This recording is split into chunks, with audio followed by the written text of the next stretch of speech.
Solange, bonjour. Vous êtes de Campan, dans un petit quartier Rimoula, dans le 65. Vous êtes productrice de petits fruits et ce qui vous permet de faire de bonnes confitures.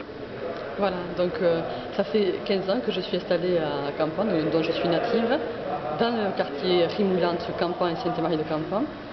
Et 15 ans que je cultive des petits fruits et je fais des confitures avec. Voilà. Et donc les choses se sont accélérées puisque depuis un an, j'ai décidé de faire une ferme pédagogique. Donc il a fallu réhabiliter la grange des vaches, les tables, pour en faire une salle d'accueil, créer un atelier de transformation. Depuis combien de temps que je suis installée, 15 ans que je suis installée, et ça fait un an qu'on a restauré cette grange qui nous permet d'avoir une salle d'accueil. Alors, le samedi 12 mai et le dimanche 13, vous allez participer au Printemps à la ferme. Qu'est-ce que c'est exactement? Alors le Printemps à la ferme, je vais y participer parce que depuis tout à fait récemment, je fais partie du réseau Bienvenue à la ferme, puisque j'ai aussi une ferme pédagogique, ce qui permet aux enfants de venir, les scolaires et les groupes, les centres des loisirs, de venir faire de la confiture, de la cueillette du fruit, jusqu'au pot de confiture avec lequel ils repartent. Et donc ça a été ça qui a impulsé le fait que je participe au Printemps à la ferme. Donc le 12, on va faire des animations autour de la confiture, à commencer par bien sûr la visite des plantations. Et ensuite, on va participer à la réalisation d'une confiture, des jeux autour de la confiture avec à reclasser les étapes qui s'adressent aux tout petits jusqu'aux plus grands. Combien de fruits rouges vous cultivez? Différents... Je cultive la myrtille, la mûre, la framboise, le cassis, la groseille. Et après d'autres fruits qui ne sont pas des fruits rouges, à savoir la rhubarbe, les citrouilles, les poires, les tomates, l'oignon pour faire du confit d'oignon. Alors j'ai entendu dire que votre confiture à la citrouille est délicieuse. Oui, alors voilà, je fais une confiture de citrouille que je mélange avec du gingembre et des abricots secs. Et si vous avez l'occasion de goûter mes confitures, vous verrez que c'est beaucoup de mélange. La mûre avec les épices, la poire avec la cannelle, la pastèque avec des oranges confites, voilà. J'ai essayé d'associer, de faire des choses un peu originales. On va revenir au week-end, le dimanche. Comment ça va se passer le dimanche? Alors le dimanche, on accueille les gens à partir de 11h jusqu'à 18h. J'ai invité une quinzaine d'artisans d'art qui vont compléter les producteurs.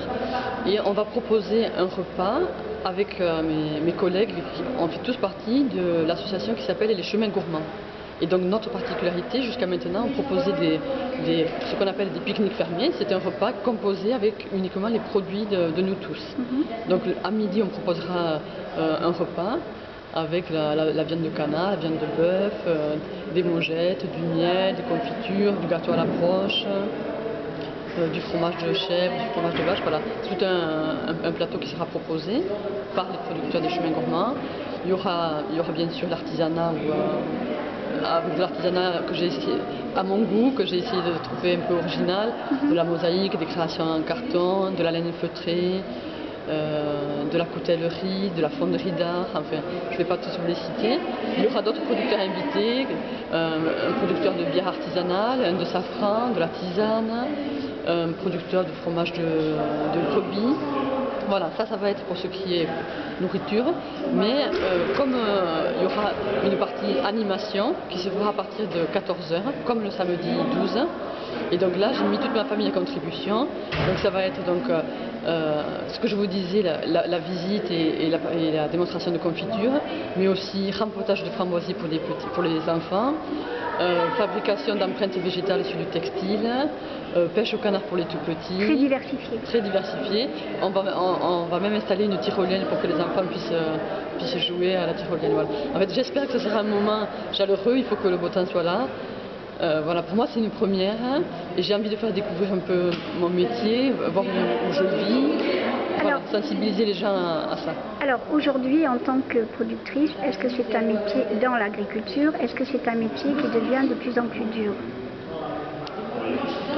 Oui, c'est difficile parce qu'il faut se battre de plus en plus pour trouver des débouchés et ça c'est pas facile. À ce niveau-là, voilà. Et puis après, toujours le souci de travailler avec des matières noble, quoi. Moi, ça a toujours été ça, quoi. Les fruits que je cultive, ils ne sont pas traités. J'ai pas l'appellation bio. Ça sera une démarche ultérieure. C'est dur pour le devenir? Moi, j'y crois. J'y crois justement. Je crois que mon métier, il ne se suffit pas à lui tout seul et que justement, il faut proposer des alternatives. Voilà, l'accueil de fermes pédagogiques. J'espère mettre des goûters en place, des goûters à la ferme pour accueillir des familles, pour sensibiliser, quoi. Voilà. Moi, c'est comme ça que je le conçois. C'est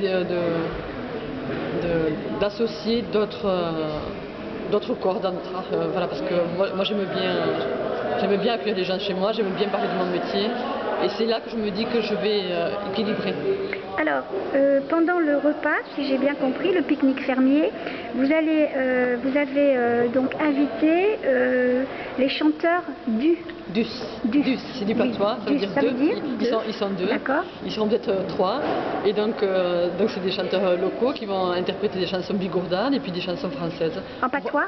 Voilà, pour animer le repas, voilà. Parce qu'en fait, voilà, c'est une grande fête, quoi. J'espère que, voilà, oui, on vous sent vraiment motivée, voilà, impatiente. Impatiente parce que j'y passe du temps, j'implique toute ma famille, voilà, c'est une grande implication. Beaucoup de travail pour faire toutes ces confitures. Oui. Vous avez combien de pots de confiture? À l'année, je dois en fabriquer 5000 pots à l'année. Voilà, c'est pas la période où je fabrique puisqu'il n'y a pas de production. C'est énorme. Voilà, c'est beaucoup de confitures, voilà, à partir du mois de juin, mais jusqu'à novembre, décembre, où je transforme. Après, bon, il m'arrive de congeler des fruits que je ne peux pas transformer l'été parce qu'il y a beaucoup de marchés et assurer les ventes et la transformation. Donc, voilà. Est-ce que vous avez un message à faire passer au public qui va venir vous voir? Eh bien, réserver ce week-end pour venir en famille, avec voilà, il faut les enfants, réserver. Les grands-parents. Oui, voilà, c'est conseillé de réserver pour le repas, c'est pas obligatoire, mais c'est conseillé. Et puis voilà, j'espère que nous, les animations qu'on propose, c'est en toute simplicité, et puis j'espère que la simplicité plaira. Et puis même si le beau temps n'est pas là, le cœur, il y est. Pardon, le cœur, il y est. Le cœur, il y est. Mais ce que je voudrais préciser, c'est que le repas, on a un grand chapiteau qui sera disponible pour le repas et j'ai une salle d'accueil. Donc voilà, le repas pourra être assuré, qu'il pleuve, qu'il vente et qu'il fasse soleil. Et puis c'est vrai, effectivement, que dans un chapiteau, sous un chapiteau, pardon, on peut accueillir tant de personnes, donc il vaut mieux, c'est vrai, vous appeler à l'avance pour réserver. J'espère qu'on sera débordé de monde. Eh bien, Solange, je vous remercie. On est de tout cœur avec vous et on vous souhaite un très très bon week-end. Merci beaucoup. Au revoir.